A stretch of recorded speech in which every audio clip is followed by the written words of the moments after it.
Does the NBA have a coach firing problem? Yes, in my opinion.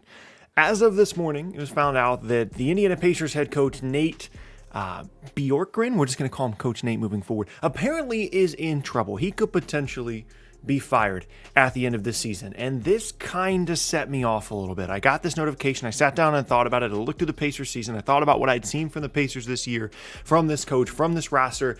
And it really just kind of angered me. It kind of upset me. It's like, why is this guy, of all coaches in the entire league, potentially in trouble? We'll talk about the report. We'll talk about, does the NBA have a coach firing problem? How impatient some of these organizations can be. We'll talk about all that in today's video. But quickly, before we get started, I do like to remind people, if you're new here, what's up? My name is Tucker. Consider subscribing to the channel. It's the most consistent NBA content on YouTube. You'll see NBA stuff from me every single day. You can also leave a like rating on the videos as well if you're enjoying them. Helps me out a ton, helps get the videos out to more people on YouTube. And you can check me out at various socials in a Linktree link down in the description below. With those things said, let's talk about the Indiana Pacers. This is currently a team sitting at 30-34, which is obviously below where they want it to be. They won 48 games last year. They went into this season thinking, hey, we should be a pretty decent basketball team. Basically the same rosters back. TJ Warren, Domantas Sabonis coming into the year. Victor Oladipo would have been coming back, being healthy, all those things. 30-34, not ideal. However, there have been a ton of injuries and issues on this roster throughout the season.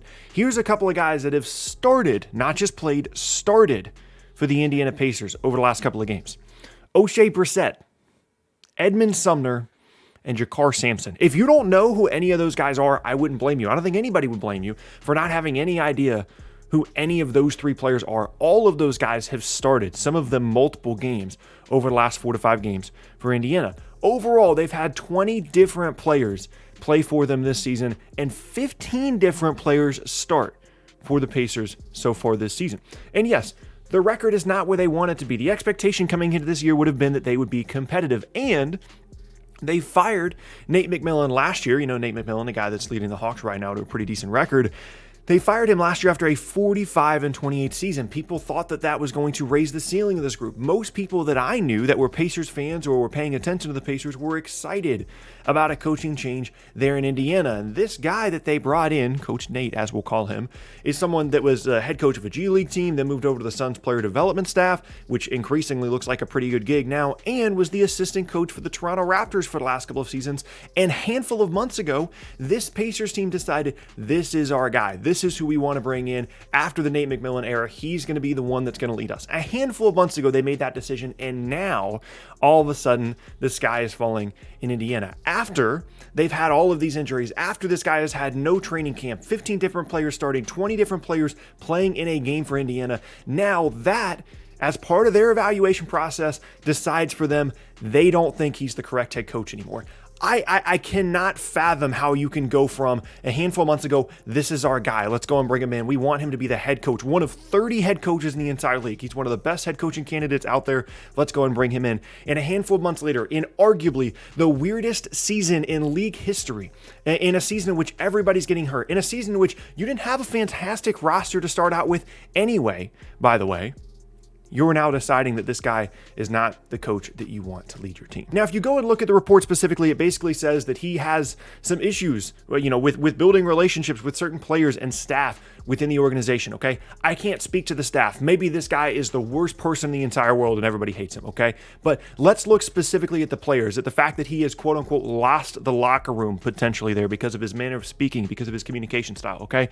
Here's the locker room that he has apparently lost, right? Do you mean Victor Oladipo, the guy that got traded after just 9 games and was in and out of the lineup and had a ton of different issues and was trying to leave Indiana the entire season? Do you mean that guy? Or do you mean Karis LeVert, the guy that they traded for and then didn't play for the first 2 months that he was on the roster, and then even since then has had some issues potentially being integrated back into the team? Or maybe you're talking about the star of the bubble last year, TJ Warren, who hasn't played in a basketball game since 2020.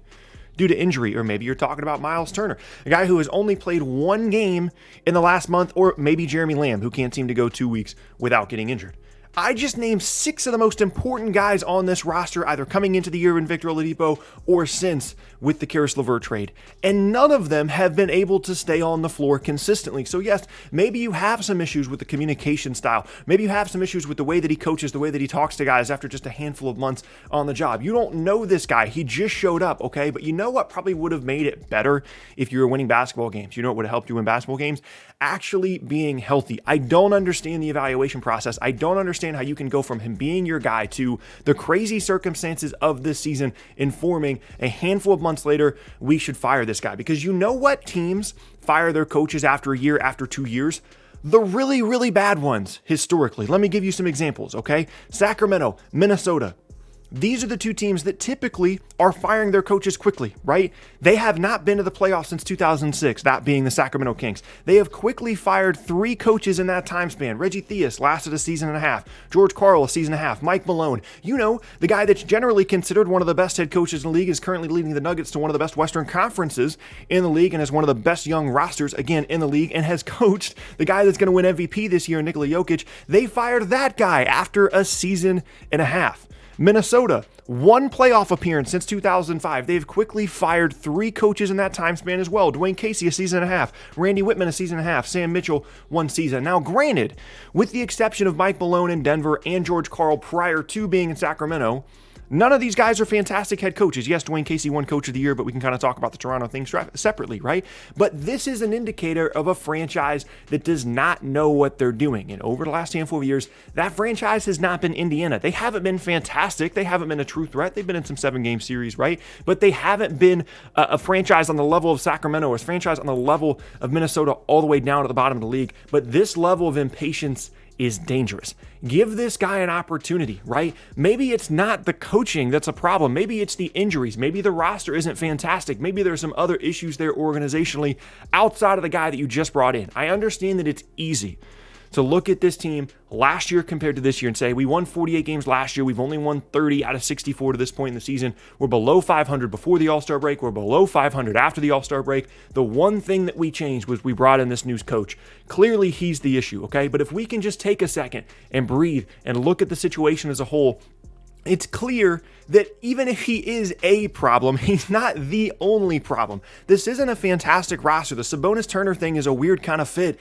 And when you have as many injuries as this team has had, pretty much no team in the entire league is going to be able to overcome 5 or 6 of their top guys, missing basically half the season. This isn't the 2017 Warriors that was one of the greatest teams of all time, right? It's not like Indiana was a threat even if their team was fully healthy. So maybe, just maybe, it's a weird season. It's happening in Toronto. They've dealt with more protocol stuff than probably any other team in the league, and as a result, it hasn't been a fantastic season. But you know what? They've had some issues. You know, Pascal Siakam and Nick Nurse's relationship might not be fantastic, but there's no rumblings about Nick Nurse potentially being fired. They're moving forward as an organization. They have it together. There's no panic. They have a clear plan. They have options. They have places they can go with this group. And granted, Nick Nurse has the equity of having won an NBA title. That's not something that Coach Nate has, at least as an NBA head coach. But typically, in my opinion, the NBA moves on from coaches too quickly. In pretty much every single offseason, if not every other offseason, there's a coach that gets fired after 1 year, after 1.5 seasons. And granted, most of the time it's the same teams, and they're not great situations, and their teams and their organizations and their rosters that can't seem to get it together, and continually they blame the head coach rather than evaluating what they're doing as an organization within their scouting department, potentially with their general manager. Everything always falls on the coach. And granted, I've been critical of coaches here as well. I said in the beginning of the year that I didn't think Luke Walton was going to make it through the season, right? And he's only in his second full season in Sacramento, and he's still going. But here's what I would advocate for. Okay, if there's ever a time in which a team should show patience in terms of their head coaching position, it's this one. Indiana, it's not like you've won 10 games. It's kind of a miracle you've won 30 games, given the amount of injury issues you've had. It's not like they're 2-8 over the last 10 games. They're still relatively competitive. Is it kind of tough when you give up 150 plus to Washington? Yes, of course, okay? But I'm not sure that a season in which a new guy shows up, there's no training camp, it's not a fantastic roster to begin with, this many guys miss due to injury, I'm not positive, just from where I'm sitting, that is the way you should evaluate your coach and you should fire him. Because who knows? maybe this guy's actually pretty good at his job and it's just a tough season. It's going to be tough to really maintain control of the locker room when you're putting Edmund Sumner on the court every other night to start the game, right? Like, that's going to be tough. And yeah, there are coaches in the league that would have been able to do it, right? But there's only like 3 or 4 of them in the entire league that would have been able to keep this team together with the expectations they had coming into the season and now where they've ended up. It's different if you're looking at a team like Oklahoma City that came into the season knowing and has stated throughout the year via their actions that they're not planning on being good. It's different when the roster goes into the year with a ton of young guys and they're like, you know what, we're probably not going to be that great this year, but it's not the end of the world, right? It's different, okay? Than an Indiana team or a Houston team with Steven Silas that comes into the year thinking we're going to be good. Worst case, we're going to be decent. Even after we make the Harden trade, we're still going to be half decent, and then you're not as a result of injuries or whatever the case may be, okay? It's a difficult thing to do. And if you truly, truly believe that there is a coaching candidate out there right now that would have done a significantly better job, that would have this team at 40 or 45 wins this year in place of Coach Nate, then okay, I guess go ahead and make the move. But this level of impatience is an issue, and it's an indicator of a franchise that does not know what they're doing. Look at the bad teams in the league and how often they go through multiple different head coaches in a 5 or a 6 year span. It's incredibly damaging to the young players on the roster. It's damaging to the reputation of the organization, because then the actual good head coaching candidates don't want to go to your team anymore because they don't want to get canned after 8 months. Sit and really evaluate this, okay? Because the way I'm reading this report that Woj came out with, it is basically saying we're going to fire this guy. And I think that's absolutely the wrong decision. And even honestly, to be using this season as any part of your evaluation process in a serious and a significant way, in my opinion, is a mistake. Give the guy a chance, see what he can do next year with an actual training camp, fingers crossed, with guys actually healthy, fingers crossed, without the crazy circumstances of this season, again, fingers crossed, and then move forward. If he sucks next year, let's have that conversation, okay? And even if someone, I can guarantee you, someone that has not gotten to this point in the video is going to leave a comment and they're going to say, well, if he's lost the locker room, then it's over anyway, Tuck. I would again, just ask you, what coach in the league are you expecting to still have full control of the locker room, to not have some internal issues, right? When you've had the season that Indiana's had from an injury perspective. What coach in the league do you think would have been able to lead their team through that? Okay, I think you can maybe name 3, 4, possibly 5. Okay, this guy's not one of them, and that's fine. He has basically no equity, no experience with this group, and the new guy isn't going to have that either. Okay, so just slow your roll, fully evaluate him in the long term, rather than turning into one of those franchises that always blames the coach and always fires the coach when realistically there are problems in and out of the organization's control that are probably contributing to this way more than any mistake that he has made or any communication style that is potentially an issue with the other staff or the other players. That's the end of my rant. Hope you guys enjoyed the video. If you did, leave a like rating on it. Send it to your friends. I don't care. If you're new here, by the way, subscribe. What's up? My name is Tucker. I upload NBA content every single day. And yeah, hope you guys have an awesome rest of your day, and I will see you all next time.